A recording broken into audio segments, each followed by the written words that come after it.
Bobby Joe Chandler, and we got it, Bobby Joe.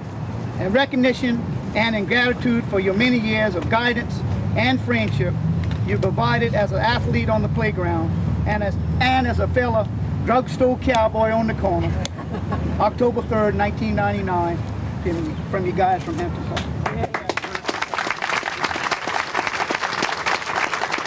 Kenny Walters is going to speak with us next, and I don't think there's any doubt in anybody's mind who Kenny's coming up to talk about our friend Lukey. Thank you, Gedney. It gives me great pleasure to present this plaque to a close and dear friend. Wherever Miss McMahon was on the playground, this person was not far behind. Anyone who was a part of the Hampton Park group in the 50s and 60s had to be touched by the determination and courage of this man. He was a loyal New York Yankee fan and was the greatest rook player in the city of Charleston and Hampton Park.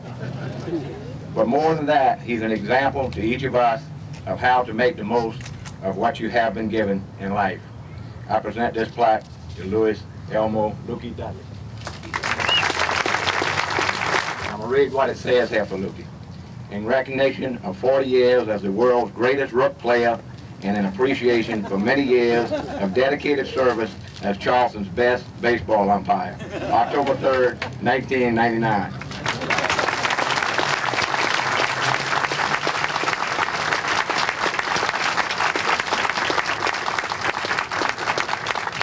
I really don't know. There's a lot of people here that are sort of not from our generation, and it's sort of hard for you all to feel and understand just how important these two fellows were to us as young people. The kindness and the courtesies and the image they gave us, their ability to strive and to contribute in our lives is just hard to estimate and no way to thank you all for. Now, there was a fellow who started off on the mall. And not always good things don't come from people who start off on the mall. I mean, that's not an easy place to start. But Joe Buckeaster is going to tell us about one of the more successful and wonderful fellows from the mall.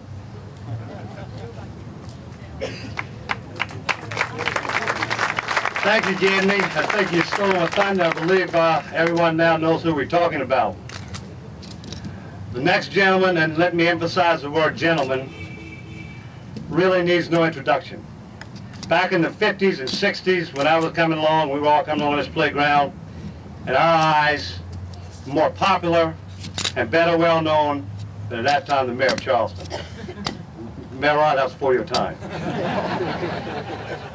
When we were planning on who was going to be introducing who at this occasion, Don Morell said, hey, I want to introduce this guy because he gave me my first job. Jerry McMahon said, well, let me introduce him because he gave me my first job. I said, well, I want to introduce him also because he gave me my first job. As a scorekeeper, the Little League Diamond right over there, $1.50 a game, 5 games a week, $7.50. I tell you, but that lucky, I'll always be appreciative. But he's probably remembered most that orange station wagon, pulling up these playgrounds, big old city of Charleston, emblem on the side, stepping out. I can see it right now. Lockie getting out, kids of all ages running up to Lockie. Lockie would always greet us with a warm smile, pat on the back, his arm around your shoulder. Always had a story for you. I was talking with Charlie Slippergrill the other day at the dentist office. Charlie says he'll always remember coming up to Lockie one day, Lockie reaching in his pocket and pulling out a piece of bazooka bubble gum, handing it to Charlie, said, Charlie, this is what the big leaguers chew.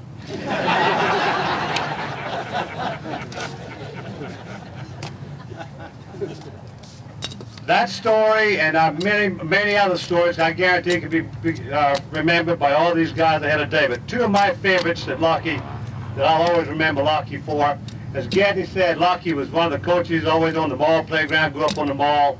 And he had a team one day, and he was coaching baseball at the time. Told one of his guys, he said, I want you to steal second base. He did, took it home with him that night. And was the time Lockie tells me he had a basketball game. Lockie said, now look here, he said, I want you to stick with this guy wherever he goes. He did. Stick followed the boy home for dinner that night. Last year, we all know Lockie was inducted into the Channel 5 Hall of Fame. And I'm sure the city of Charleston had a Hall of Fame. Lockie Thackeray would be one of the first inductees. Lockie, you have touched the lives of many. And like our parents, you always taught us right from wrong.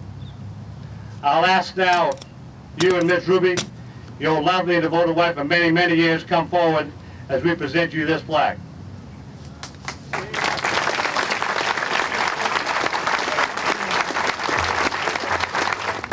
Lockie, I'm going to read this to George Lockwood Thackeray, better known as Mr. Lockie. In appreciation for your many years of dedication to all the children and employees who played and worked on the playgrounds of the city of Charleston. Special thanks from those in the mall, your boyhood home park, and Hampton Park Playground, where your sons played as boys. October 3rd, 1999, the Hampton Park Alumni Association. Hey, hey, hey. Thank you.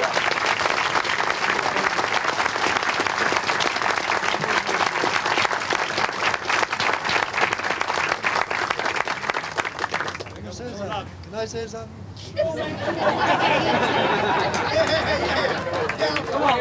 Come on, story, Lockie. Come on, Lockie. You want to say something? Right here in the mic. I don't care about that. Well, they can't hear you if you don't say it in the mic. Say it in the mic.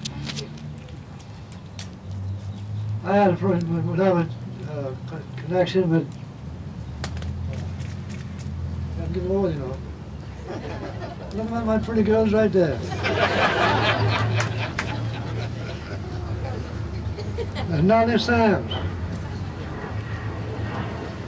Anyway, Kenny Barano.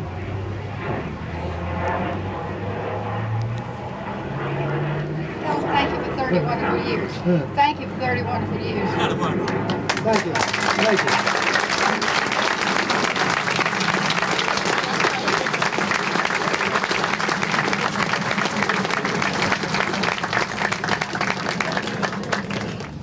Hearing Joe read out that the plaque was from the Hampton Park Alumni Association reminded me we didn't start off as the Hampton Park Alumni Association. We started off as the Hampton Park Gang. And after about 3 appearances before city boards and councils, they decided they really did think it was better if we were something other than the Hampton Park Gang.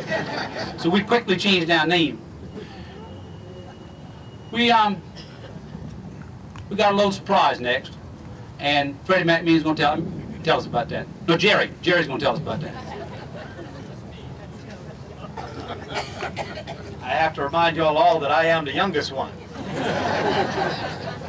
Back about in the mid-50s, the city playground department decided to send a young man out to Hampton Park. This is the decision, I'm sure, of Lockie Thackeray and Nolly Sams and Tom Hutto. And they sent a boy who was, we didn't know if he was a Moultrie boy or a Hampton Park boy because he lived on both playgrounds. You know, rent comes due pretty often. So they sent this young man out who wasn't very much older than the rest of us. But he quickly established himself as our coach, our leader, and our friend. And over the years, he has had a very successful career in business. And no matter how much time passes between your last meeting, he is still truly your friend. He was well thought of by my mother and by everybody on the committee whom he all happened to coach. I would like to present this plaque to the shortest center the College of Charleston has ever had, John M. Jordan, Jr. And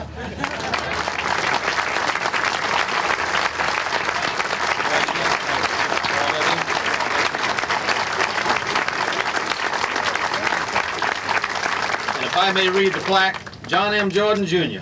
Johnny, an appreciation for sharing 40 years of wit and wisdom and as an outstanding coach of the Hampton Park Playground teams of the past and as a good friend of the Hampton Park alumni of today. Put me in, Coach. October 3rd, 1999, Hampton Park Alumni Association.